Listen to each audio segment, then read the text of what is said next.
reciclagem é uma descoberta, para mim, foi muito bacana, porque eu descobri o que está por trás, o que está dentro, eu estava falando da caixa preta, né?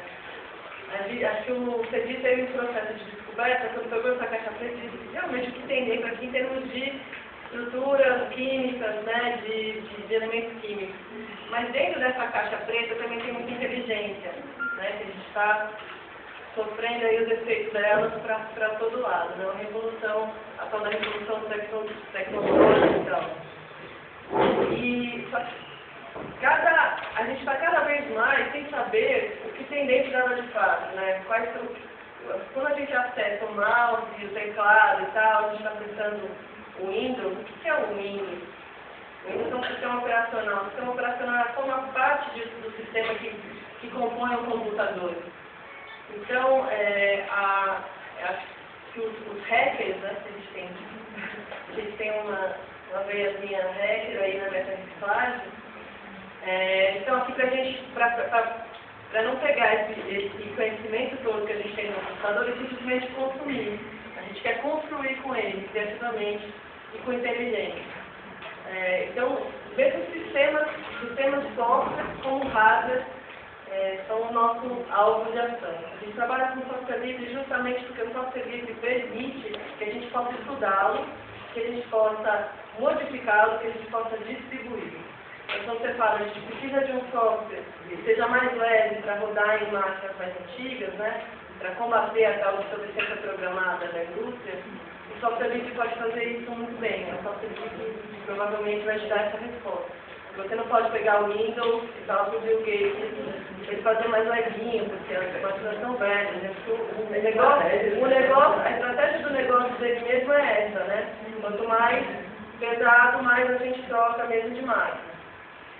Então, quando a gente sabe por que a máquina funciona e como ela funciona, a gente consegue usá-la de um jeito completamente diferente e criativo. Acho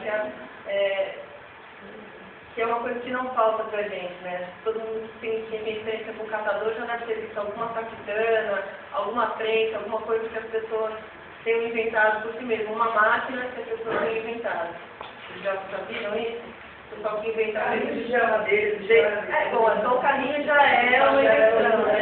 Mas o jeito de pensar é só da tecnologia social, né?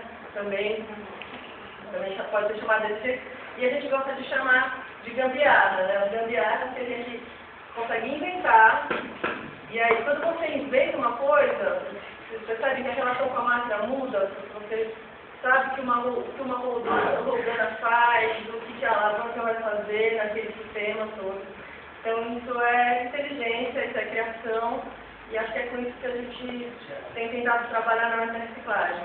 Por isso que para a gente a questão do reuso é uma questão ambiental também, mas foi primordialmente, para a meta-reciclagem, eu acho, foi uma questão de trabalhar com a tecnologia de uma forma diferente.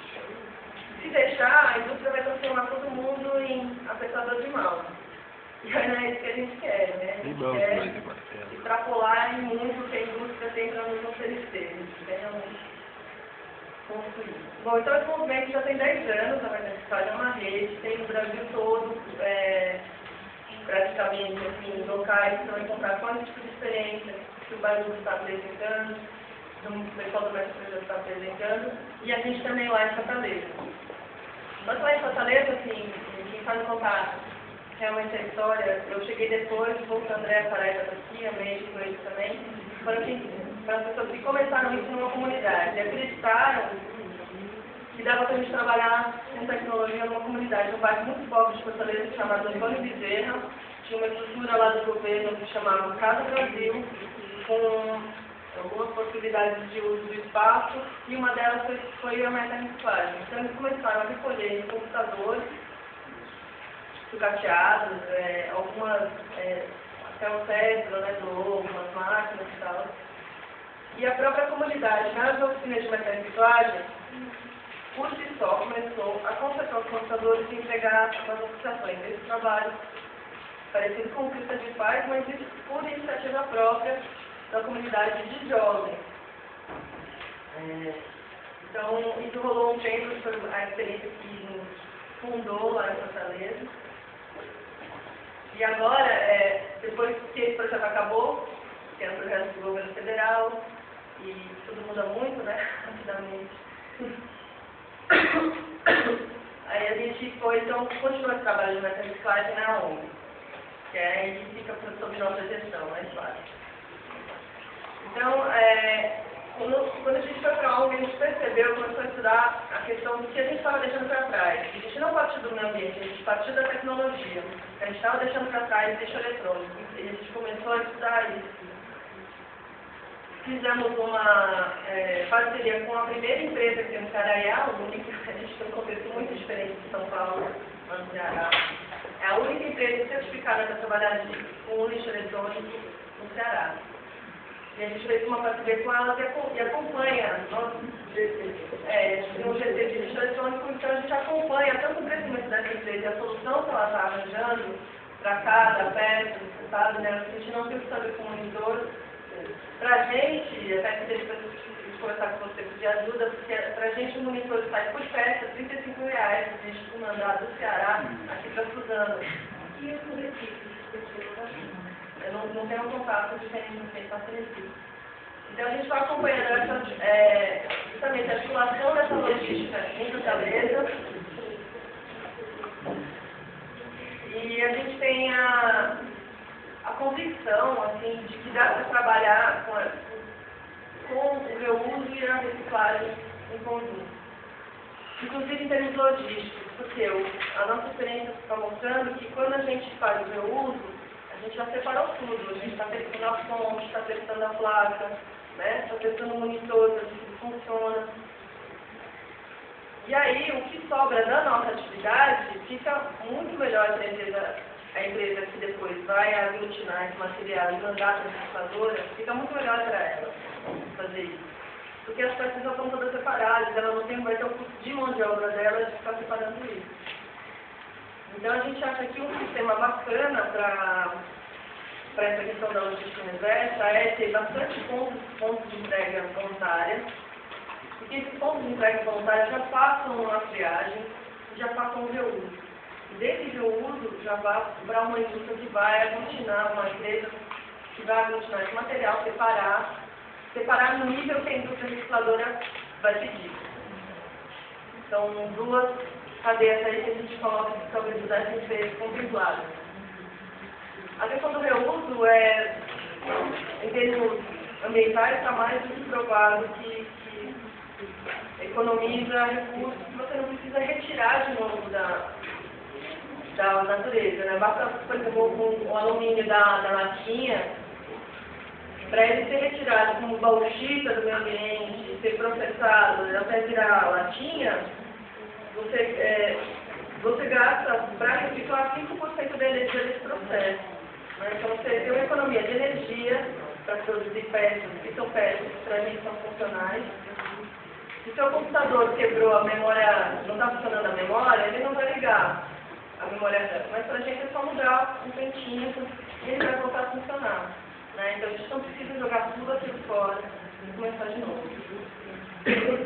Eu queria mostrar para vocês um pouco mais do que a gente pode fazer também em termos de artesania digital, que é transformar essas peças, elas são bonitas também, né? Se você olhar aquele monte de filhozinho e tal. Também algumas pessoas fazendo bijuteria, fazendo outros artefatos, usando arte, isso também a gente contempla na máquina de reciclagem. E a gente tem essa experiência lá em Fortaleza. E aí acho que vou deixar para o Gabriel complementar. E depois, se eu conseguir internet, eu consigo mostrar para vocês as fotos. Se alguém tiver algum outro, porque a gente acha que o sistema tem que ter. Ele não resolve o uso que as indústrias não vão querer, porque elas vão querer vender cada vez mais computador. Se você coloca um computador para funcionar de novo, não é interessante para elas. Então a gente quer que seja contemplado isso, a gente quer que tenha controle social no sentido das metas, né, que foi mencionado aqui, das estatísticas. E a gente acha que tem que ser um sistema meio que misto entre público e privado, no sentido do público, eu quero dizer, porque eu tenho convicção que as empresas têm que financiar, isso acho que está claro na lei, mas eu acho que público no sentido da racionalidade do sistema, né? Porque eu sei que aqui em São Paulo, por exemplo, surgiram milhares de empresinhas que vão tratar de lixo eletrônico. Eu não sei o quanto vai ser racional esse tratamento em termos de transporte, né, de racionalidade desses recursos de logística também. Então, talvez um sistema, por exemplo, lá para o Ceará, a gente precisa de uma máquina de tratamento de monitor purificado, entendeu? Simples, porque senão a gente não pode transportar a peça toda, o monitor todo aqui para São Paulo. A gente transportar o vidro moído, poxa, pode fazer, pelo menos o nosso custo diminui. Eu sei que a gente vai ter custo, mas diminui, né? E a gente consegue prestar em serviço. E a outra condição que eu tenho aqui são os serviços. Eu não acho que catador, aí para todos vocês, não acho que catador, mesmo de resíduos sólidos domésticos, deveria ganhar só pelo material.